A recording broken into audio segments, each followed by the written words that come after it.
morning, guys. Welcome to the first car vlog on this channel. So today we're going to be talking a little bit about if you can daily drive a Miata and keep it as your only driver. So what I've learned basically from having a stick shift Miata is obviously I'm in love with the car.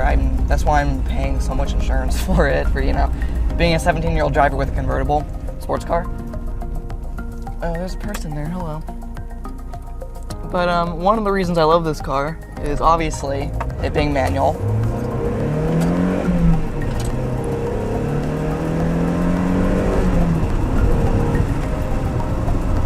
Because I can do that. So yeah, one of the reasons I love having a manual Miata is obviously it's manual, it's really easy to drive. It's apparently one of the easiest cars to learn stick shift in. So obviously, you know, learning how to drive it, one of my friends drove this car and he didn't install it aside from once, and it was like a second time ever driving stick shift, and he said this was a really easy car to learn in. A lot of people complain that they're pretty slow, and I'll give it credit. It's not as slow as everybody says.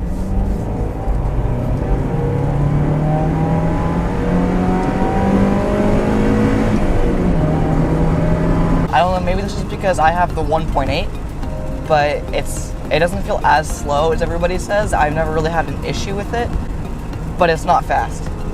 It's not a fast car. If you're looking at getting a Miata to go, you know, on, I guess, road courses, actual tracks that don't have a lot of corners, that aren't tight, you're not gonna win. This is an amazing handling car, but on the freeway, it's not an impressive car. Now, I've also gone on cruises with a built turbo V6 Mustang, Mini Cooper John Cooper, not JCW, a turbocharged Mini Cooper, Toyota Corolla, basically the AE86, but not. And this car cornered faster than all of them, and I'm on like low budget Falcon Sierra Touring's, something like that. They're not sport tires, they're stock tires. And I was able to keep up with the built Mustang and all that stuff. Again, that was on tight, twisty back roads though. It is an amazing car.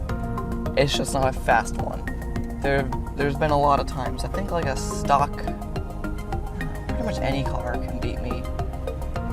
There was a V6 Mustang that, like not a new turbo Mustang, it was like the old 2005 V6.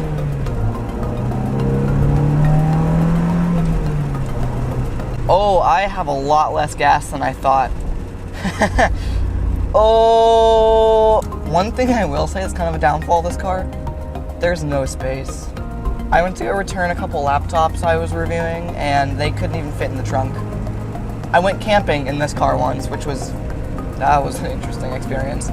Literally, one backpack, a pillow, hiking stick, and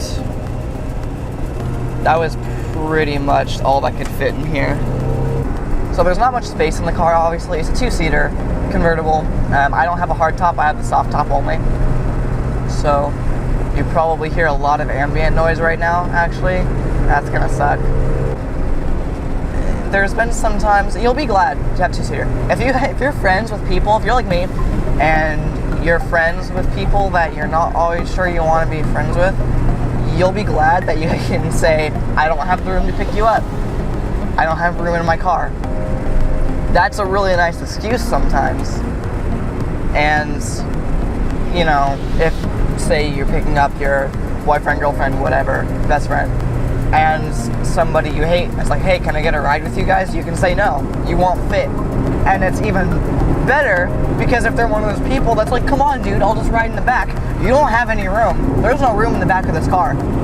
I mean, if you put the top down, they could sit behind you, but there's no way to hide that. Their head's going to be sticking above the windshield. And so even if you do have to do that, they'll get the shaft and they'll get a face full of bugs. It's great. This car is very user-friendly to people who are antisocial.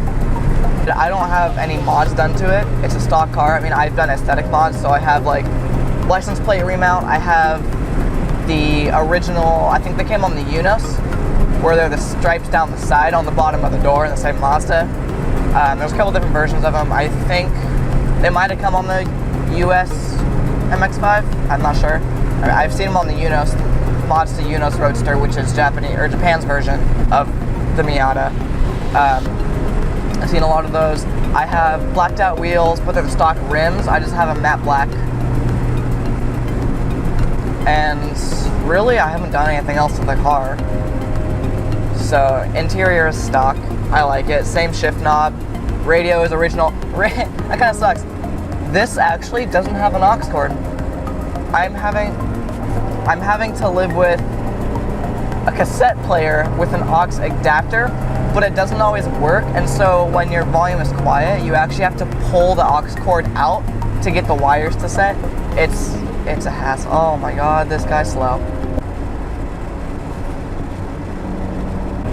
One of the other things I don't really like about the car is that when you're cruising on the freeway, the gears are really short, which is awesome for back roads, but it kind of sucks on the freeway because right now I'm doing 75 and I'm revving almost 4K, and that's in 5th gear.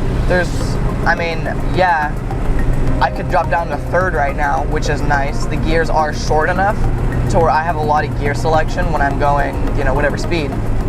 And the power band is long enough that it doesn't really matter as much. Power starts kicking in at about $3,500, and this red line's at 7. So I literally have half of my RPM range. That's good for power, which is really nice. But again, cruising on the freeway, it could use an extra gear or like an overdrive gear. You wouldn't have any power, but you'd save a lot more gas. I don't know. It's just kind of annoying. But it pulls hills, which is nice because when you're cruising on the freeway, it's literally cruising in its power band. So that means when you want to pass somebody, you don't even need to shift down. You just mash it. And again, not fast, but it gets the job done. But yeah, I'm having to baby the car to work and back every day because I need a new clutch. I have 127,000 as of today. 127,000 miles on this car. I bought it at 122. So I've put, 5,000 miles on the car in a couple months from I've had it. I drive a lot. But it's 127,000 miles on the stock clutch, which, that's pretty good. But, it doesn't slip yet, but if I shift into 2nd under power, it doesn't hook. It'll, RPM drop and, which,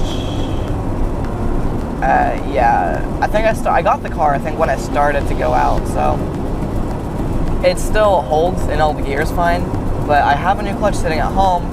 It's just finding the time to drop the transmission, because on a Miata, you can't just drop the transmission. You have to tear out the interior, drop the transmission, and then you can replace the clutch. I don't know if it's like that in normal cars or not, let me know, but it's just finding the time, because I don't trust myself to do it in a weekend. If something goes wrong and I break a bolt, or I find out I need a new flywheel or something, I don't want it to be Sunday night and I'm trying to, get all these new parts before I have to go to work at 9 in the morning on Monday. Come on. You ever heard of a car wash? Yeah, boy. I don't know. Oh god, my rear window's so dirty. Yeah. As for the reliability of this car, I've had 0 issues with it, which is great because I need it every day. And that was one of the things when I was looking for a car. I was looking between a Miata, obviously, a first-gen Impreza because all-wheel drive, and I think there was something else. I looked at an MR2, but it had actual frame damage, and I walked away from that. But I wanted to be manual because I wanted to be fun to drive every day. I grew up, riding dirt bikes, so I didn't really mind the whole people. Oh, but traffic in a manual sucks. Okay, it's not that hard. I've been in stop and go traffic. I drive down 45 minutes down to the main, downtown Sac 2 times a week, and every time because I get out of class at 5:30. I'm coming home in rush hour traffic, and you know what? It's not an issue. Driving, a lot of people are worried about that, but driving in traffic in a manual is not hard. It's literally, you shift a lot from neutral to first, because I don't like to sit there with the clutch on. But it's not an issue. If you stall the car, you start it back up. You don't even need to stop. You can keep rolling and you just start the car again. It's really forgiving. you start to stall it, it doesn't stall right away like a lot of people think. You have some leeway. Like, it's really not hard. And people don't understand that concept. They always think manual is some like undrivable car that only gods can drive, and it's like, no, it's very easy. Once you get the concept of using your left foot when you drive, it's second nature.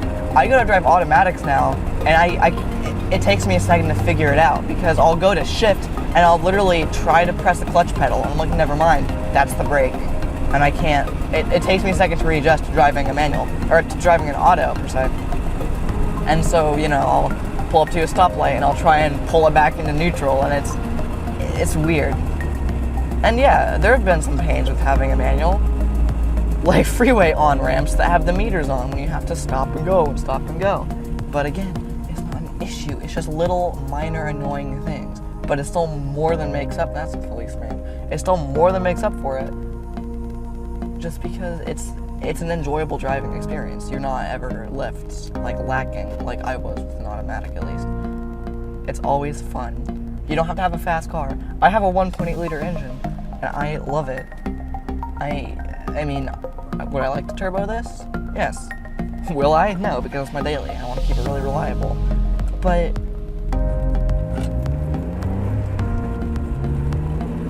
it's just, I don't know. Everything's more of a mechanical connection. There's less stuff that can go wrong. If you drive it right and not like this,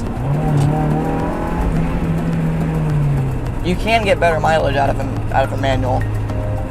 I mean, if I pop this in fifth, which is at $2,000 right now, and I just cruise the entire way to work like this, I would get better mileage. You know, maybe not freeway driving, because freeway, I'm freaking sky high on my RPM gauge, but a lot of people diss manual. Car guys love manual. That's a good thing. Car guys need to love manual. Keep it alive. Oh, another thing. You roll backwards. Okay, we're going. See, like, roll back, and then you go. It's really not a big deal. I roll back closer to that dude, and he was probably like, what the okay.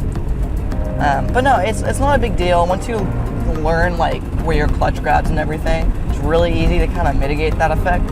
Another yellow light, really? Neutral coast. Oh, and you can save gas by that too. When you're going downhill, just put it in neutral. You can just coast on all the roads. It's nice.